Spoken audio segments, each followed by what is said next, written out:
Lancers, it's Paige from the Office of Alumni and Career Services at Longwood University. Today, I'm chatting with Christie Fidura from the class of 1992 to talk about how Longwood was the key to her success as a community manager.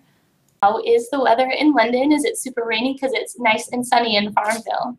I can see the beautiful sunshine behind you, and no, we don't have that. It's cold and cloudy, and winter is officially here.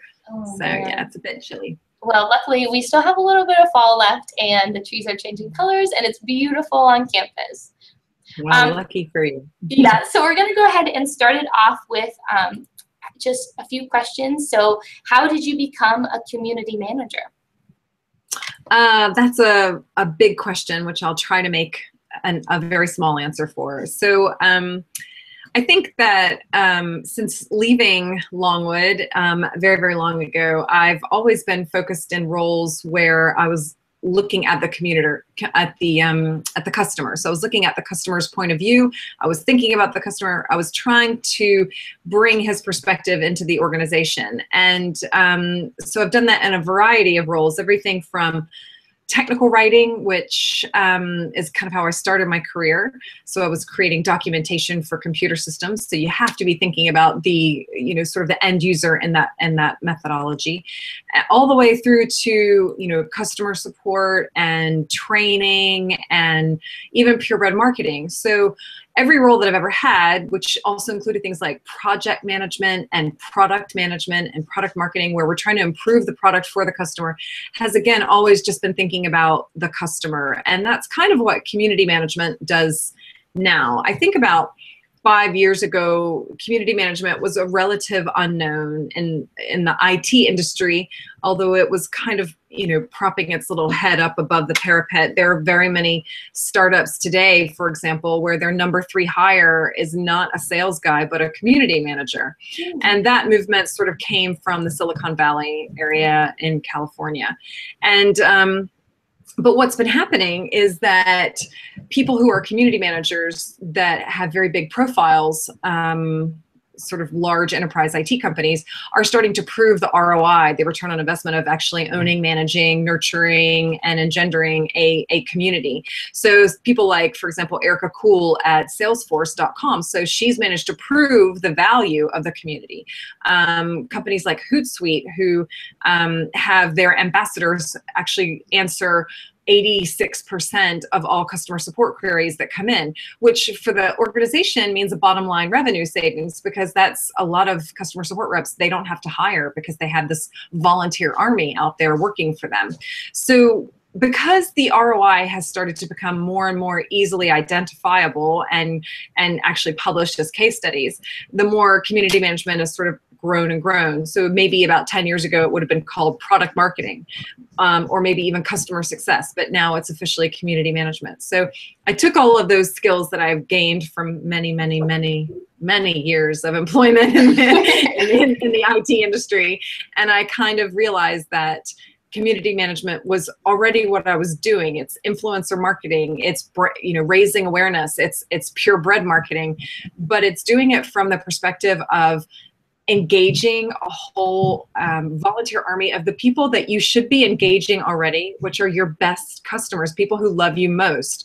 Ask them for their thoughts. Ask them to join forces with you to help you become a better company.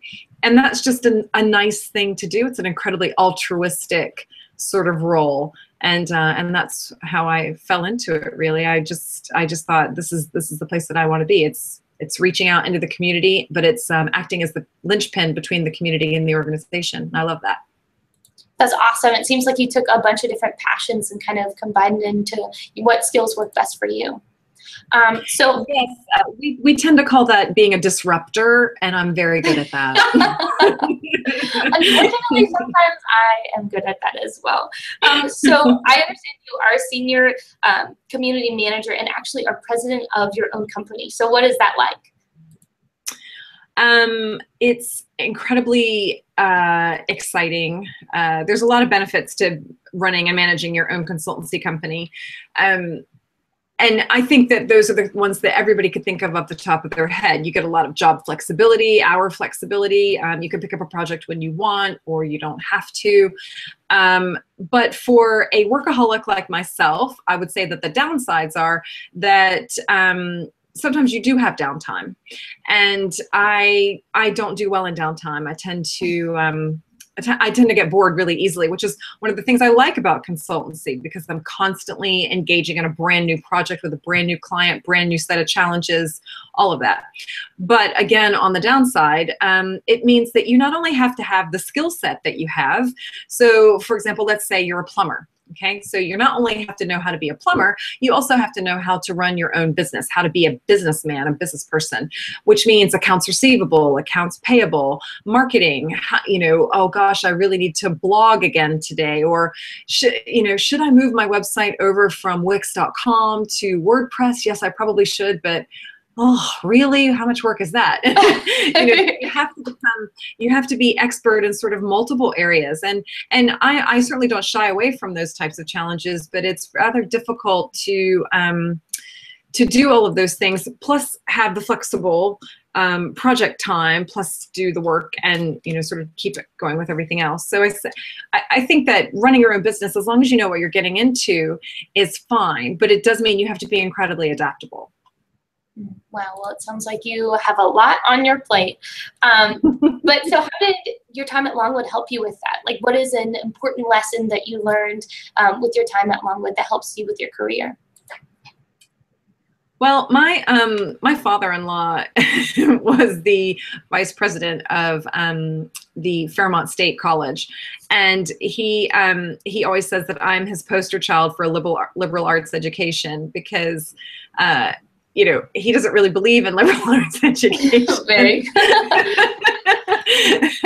But he likes the fact that I've been able to take a whole slew of different, as you put it, passions, but as I'll put it more plainly, skill sets, and combine them into a singular role, and in many cases create a role for myself. And I think that's one of the things that I sort of gained my footing at Longwood. I kind of figured out who I was and what I was good at doing.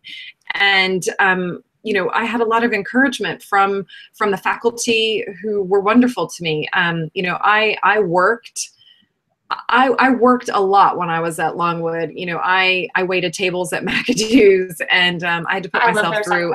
They're really great. Well, we didn't have pretzels when I worked there, Paige, but they sound very nice. But because I didn't have a lot of just sitting around twiddling thumbs time, I think the faculty kind of saw how hard I worked, and I've since had this confirmed from several with whom I'm still friends, and I think that they kind of thought, if they encourage me a little bit, it's clear I'm not a person to sit around and rest on my laurels, that I'm going to go for it. And they kind of involved me in things that I wouldn't necessarily have gone for. So I think the faculty sort of engagement of my personal experience was really critical to me. I loved their sort of their nurturing kind of presence that they had for me. If you miss 2 classes in a row, you might get a call from the professor. Is everything okay? Why aren't you there? Are you sick? Are you you need anything? Which could be a blessing and a curse, right? But my friend Shannon went to Virginia Tech, and his smallest class size had like 300 students in it. And I thought, I'm not a person who wants to be known by my social security number. So that's one of the reasons that Longwood was really good for me, because I had opportunities that I would not have gotten in a bigger school, in order to develop skills, develop sort of different roles. I joined a social sorority, which was great. I got to be on different councils because of that. And all of this was while I was working. So I had a lot going on, but it taught me that I could be flexible, I could be adaptable, and I could get it all done if I just concentrate and work. And that's one of the things about me. I'm a workaholic.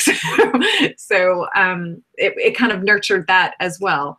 And it sort of gave me the confidence, I think, more than anything, because as one opportunity arose and I took it, I got the confidence to go for another one. And again, that's not necessarily something that I think I would have gotten in a larger school. Very cool. Well, Christy, thank you so much for chatting with me today. It was really nice getting to know you and hearing all about your favorite memories at Longwood and a little bit about your career. Thank you, Paige. I've enjoyed it. Absolutely. Thanks for tuning in to this episode of LancerViews. Keep watching for more advice from alumni and be sure to connect with Christy on LinkedIn. Plus, check out the perfect circle in the links below. Do you have advice to share with your fellow alum? Let us know. Give us a shout out on Twitter at Longwood Alumni or tell us in the comments below. This LancerViews has been brought to you by the Office of Alumni and Career Services at Longwood University.